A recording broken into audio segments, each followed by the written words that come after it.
the art of fighting, which is Dojung Ishu. And basically the concepts are founded in the movement of Bruce Lee's beliefs of free flow, motion, whipping techniques. So a lot of what we do are kicking, punching, and those types of things. So what you will see is just the basic movements. I'll try to introduce these. We're going to go through basic things. I may be at the mic a couple of times because we're going to show just basic techniques, punches, jabs, back fists, and just the evolution of what we think we've moved to based on actual contact or actually having to fight.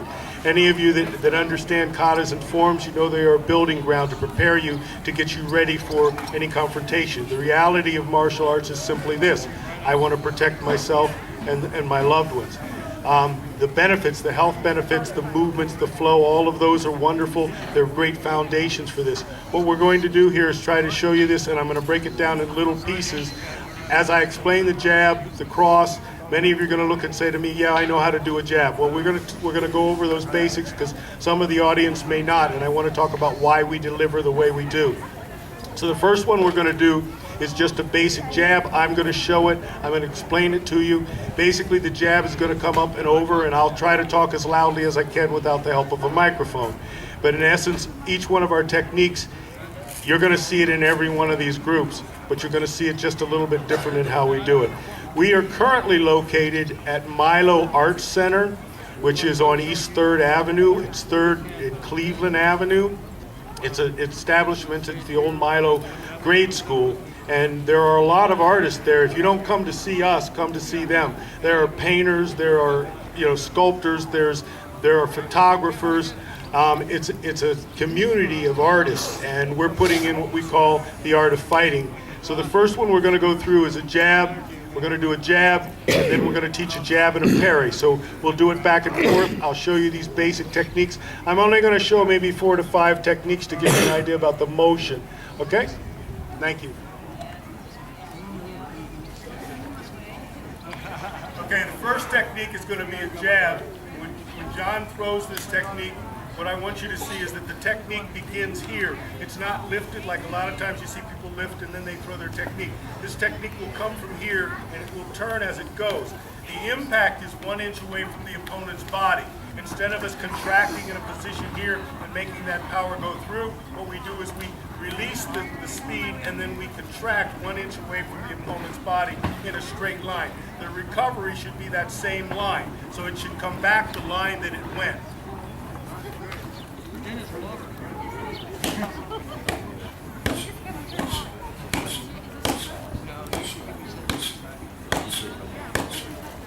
Okay. As you see that motion, most of what we try to do is also the flow of it, the movement. You want a whipping technique. When it comes out, you want it to turn over and you want to come back into that technique. The movement here is simply, you take a step, this is our stance, it's a basic motion. So when I push off this lead foot, it's as if I glide just enough off the ground to make that movement. So when I throw this technique, I'm relaxed with it.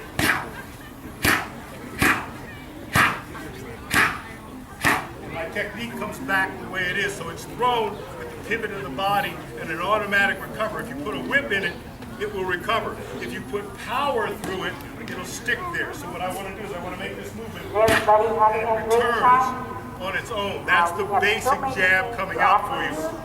When you throw your jab, it is a cutting technique. It is to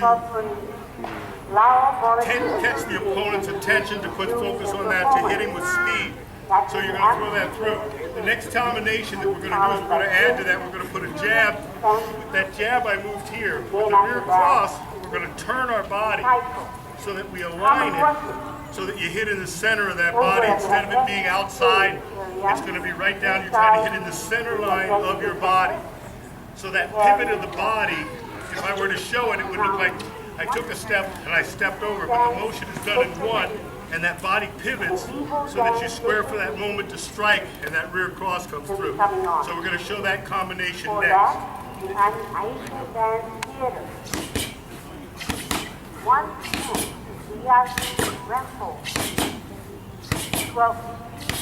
And you'll see that as he moves through, that motion comes right back to you.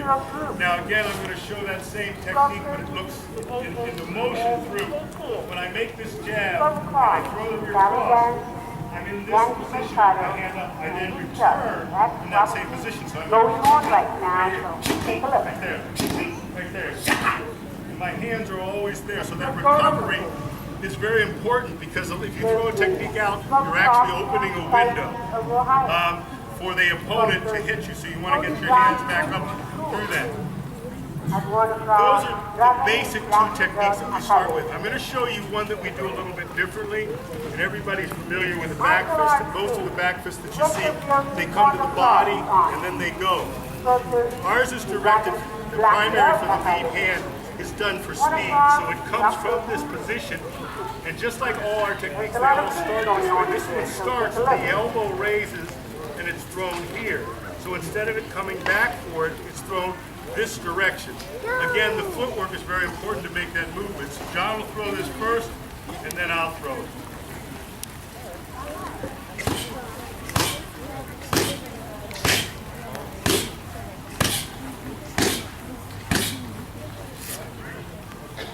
Okay, again, in seeing this, I want you, the reason we're doing it for both of us is I want you to see that I move, John moves. We're two different people. So you're not going to move exactly like me. The foundation is the basic footwork, learning the technique, delivering it the right. But your footwork, your own body structure, your weight, your size. A lot of the people I train move a little quicker. They're lighter.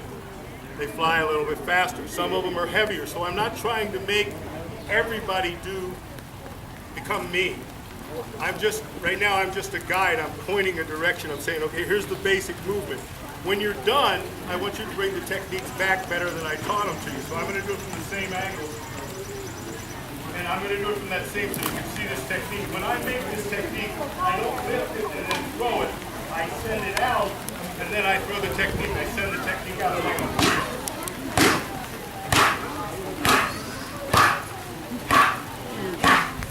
And that's the technique you want. You want 1 inch away from that opponent's body. You're going to contract to make that impact. Now, people talk about speed and agility and things like that. What I talk about is efficiency of motion. I'm 64 years old. I don't move as fast as I used to move, okay? But I can still, my technique is still there. To make that technique happen, I can still use it as a defensive technique because I'm doing it with efficiency. If I give you a signal or something, you may have left the station before I ever get there to deliver. If I just throw the technique and you have to defend against it, that gives me a gap where speed that I had when I was much younger, it gives me a little buffer of time because my efficiency is in that, not in the preparation for a technique. It's in the delivery, and I'm actually throwing the technique instead of putting it in a position to then deliver it. The next one I'm going to show you is simple. I'm going to show the back fist. I'm going to show a straight punch, and then I'm going to throw a hook off of it. So we threw this, and now the hook's the same thing. If you've seen boxers, they throw this hook. Throw a hook this way. Everything is aligned. It's all in line. So when it turns that corner, it comes around. So we put that in combination. First I throw that jab. I pull my hand and in it, and then throw the hook. Now that arm should be parallel so that it comes around and hits that target. So I'm going to go one in my recovery. As soon as my recovery is over, I'm going to throw this technique. So it looks like this. That's my motion for that. So you've got the combination straight into the face and then turn. All of this is based on this footwork. People say, and I've stood in front of people and they say, show me your stance. Well, this one is as good as this one, is as good as this one. Now, I'd prefer to be like this, but this is fine because it's a natural stance. I don't have to be in a certain position in order to deliver. I say it's almost like walking. So, if you're adapting a boxer's basic stance to martial arts delivery, that's sort of what you have here. So the next one I'm going to do is to show you about power. So I want to show you something. When people hit, there's a misconception that you have to really be hard in order to hit. When you contract your muscles, you slow the time down. Your delivery is slower. Because you're already under contraction. So what you want to do is be relaxed before your technique, you want to be relaxed during your techniques, and you want to be relaxed after. That point of impact is the hit. Now when they talk about Bruce Lee, for example, they talk about the famous 1-inch punch. And what that 1-inch punch was contraction, bringing everything together at one time. It wasn't that you're supposed to be thinking about punching from an inch away. It was showing that if you contract your body and you do the technique, you can have maximum delivery versus a lot of technique. So what I'm going to show is, most people when they're doing hook punches and power punches, they look for this to make that happen. And what I'm going to do is I'm going to show just a basic palm strike. I like to think of this as introduction. If I have an altercation, you want to communicate with that person. So this is my introduction to say, yes, I agree to have this altercation with you, or we're going to settle our difference of opinion. So instead of me going back here to hit, what I'm going to talk about is contraction of the body, having the body in it. From this distance, I'm going to go about 1 inch away, and I'm going to go. So my strike is.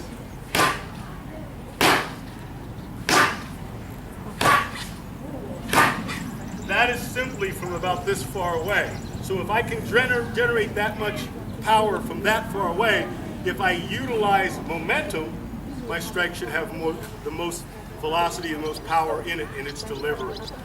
The next thing we're going to show is a basic front snap kick, and I'm going to have John show this, and then I will show it probably with the rear leg.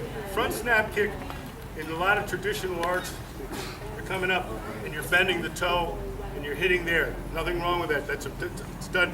And I actually use that particular technique if I'm going up into a river or something like that. Our front snap kick is done with a pointed toe, and we're whipping it, and we're coming in and hitting with the instep of the foot, because it's a flat technique, and I don't pull the knee, so we're looking for speed and a contraction at the end. Basic targets for this, everyone says it's the groin. In essence, it's if you put your arm in front of me, I'm hitting that. If I can get to your groin, I'm hitting that. The idea is to strike with speed, impact, and then finish it. So this is the basic movement. We're going to do it with a movement forward, and he'll throw that front snap kick.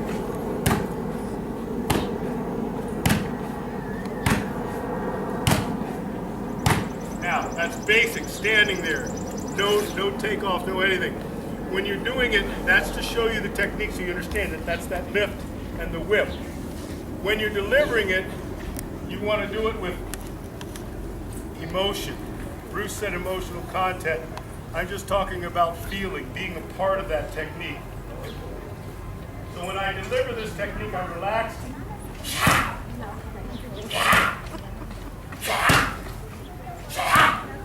So my technique is delivered in that impact, that moment of contraction.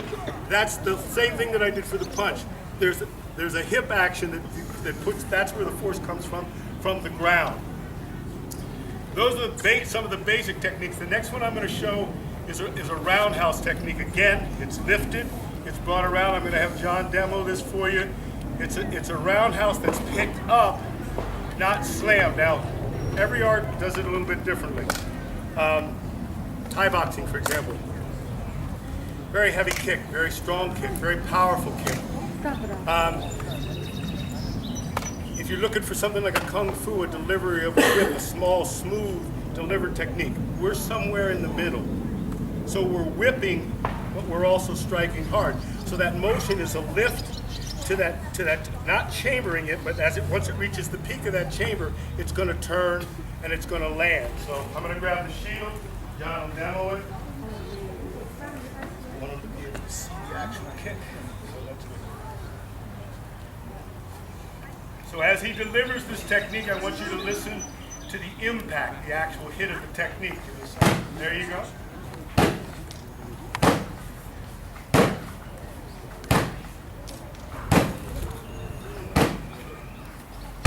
Okay.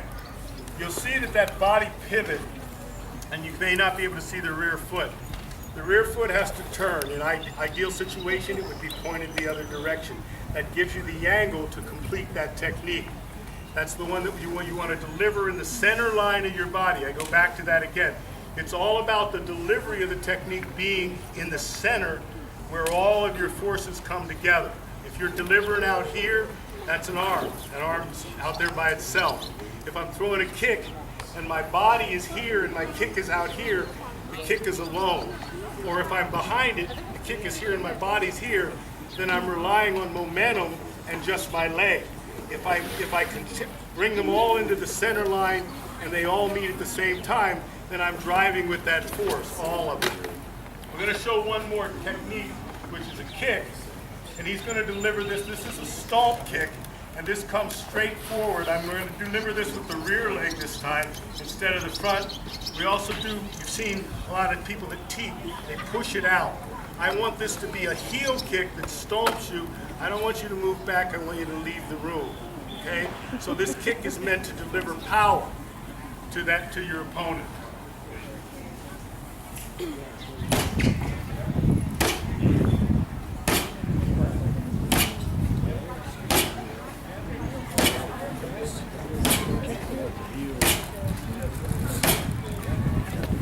Good. And as you can see, again, there's a lift, there's a hit, a return, and then the angle comes down. It's not a kick and then drag this back. I make that kick, I return my foot, I get that kick back, it comes in, it returns, and then it lands, because up until my foot is on the ground, I haven't decided what direction I'm going. Now you're going to look at me strange because I don't know what combination I'm doing. Exactly right.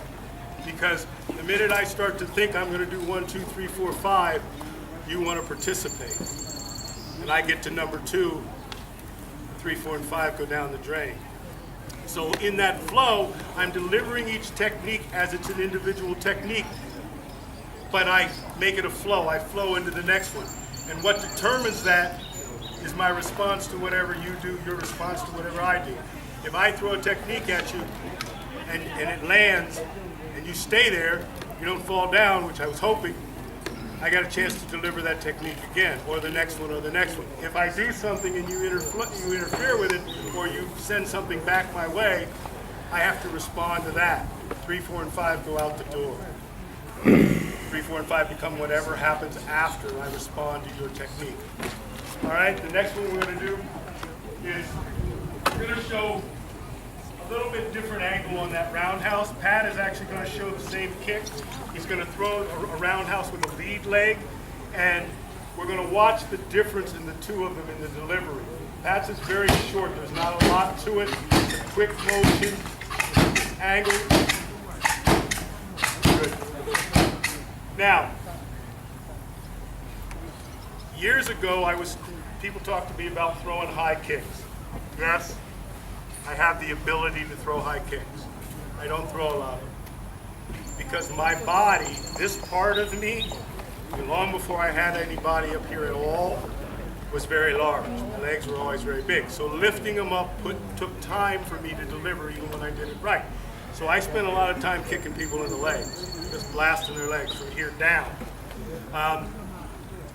That's specific to you. The talents are based on what your abilities are. You take this art and you develop those techniques because of who you are. That's why your fighting looks different than mine. The next thing I want to show is Pat is going to show a jab cross to an elbow. So it's going to be a jab cross, and then we're going to show an inner elbow to show the combination as how they go. So just a few of those. Go ahead for it.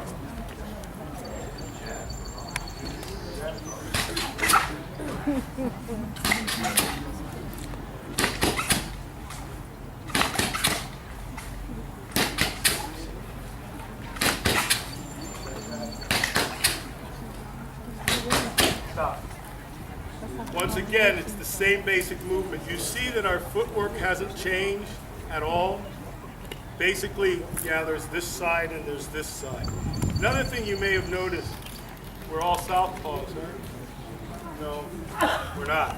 None of us are southpaws. We have our right side forward, and I always say, because this side does stuff I don't know how to do, this is my intellectual side. it does exactly what I tell it, okay? I guide it through everything. I've tried to reverse them. This is an intelligent side. It needs guidance, and it does exactly what's told. This one, again, sometimes goes out on its own. It does surprising things that I don't know I know. So those are the basic movements that we do, and I want to show one other factor of what we do. So I'm going to show a basic. I've shown you everything offensively, so I'm going to show you that there is something called defense. The reason I don't call it defense is because I don't really want you to participate. So what I call is that there's a detour. I'm headed here, there's a detour, I have to go somewhere else to get there. So when you're doing this, it's a form of, you probably know it as chi sao, but it's a form of sticky hands that everyone is implementing nowadays. We don't have a formalized sticky hands. It's not like I went through, and yes, I did take Wing Chun, but I didn't, it's not formalized Wing Chun. It's just basic sticky hands or chi sao. So what I'd like to do is I'm going to show this to John, and then Pat is going to do it. The principle is this: when you're in front, my hands are up. When his lead technique comes, what I'm going to do is I'm going to parry here, and when I make that parry, I'm going to pull him, and I'm going to take this elbow here. Now, ideally, I would twist this wrist and bend it. But what I want to do basically is show this is a parry. Now, this technique is no different to me than throwing a back fist. It's just my elbow is.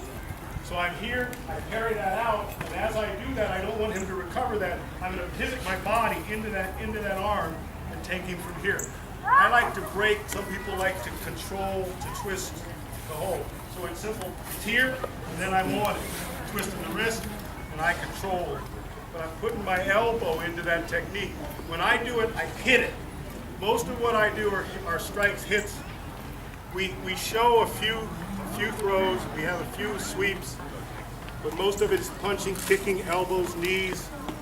You get bold headbutts, those types of things. So here was what we're going to do. We're going to have Pat throw the technique. John's going to show it again, and that delivers. He's going to throw the punch. So he makes that technique, and down he goes. Now, you can see where you can add. Once you have your opponent in this position, you pretty much have the world. It belongs to you.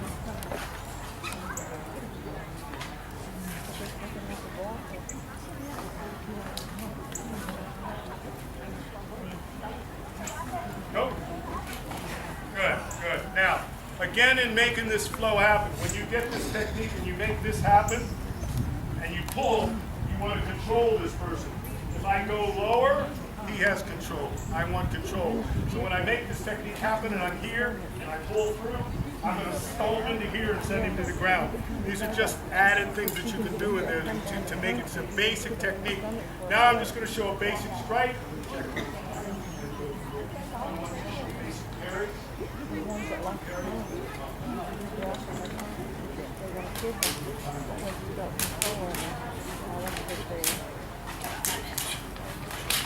Good. And as you can see, we show it slowly, but the practicality is that it's just a parry, it's not a block. We don't have a blocking technique, we have a parry or redirection of technique. Good.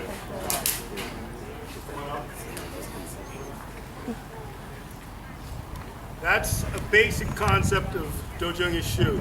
We call it the art of fighting because it's not just one thing. Everything we have here, yeah, we took it from something else. Yeah. And that's what we're trying to do at Milo. That's what we're trying to say. At Milo, we have, on Mondays, we have Tai Chi. On Tuesdays, we have Dojung Ishu, Tuesdays and Thursdays. On Wednesdays, we have Kali stick fight. Okay? Stick and knife. All of these are taught by instructors that have been doing martial arts for many, many, many years. You can pick any two of them for the fee of $60 and come and learn whichever one. If you want to take Tai Chi, take Tai Chi. If you want to take Tai Chi, and we're about to bring in Jiu-Jitsu on Saturdays, but that hasn't happened yet. So what I want it to be is an open field for martial artists, a place where they can come. There's a Saturday open gym from 12 to 1. You come do what you want to do. If you want to work on the bags, you work on the bags. If you want to work with somebody there on sparring, you work on sparring. If you want to work on jujitsu, there's somebody there to work on the mats with you. So I want to have a school where people can come and there's a martial arts for you. You pick the one you want. You want to do the Tai Chi and you don't want to fight? Works for me. Do the Tai Chi, get the health benefits, get the movement. But we're doing a fighting style of Tai Chi. Thank you very much. Enjoy your day.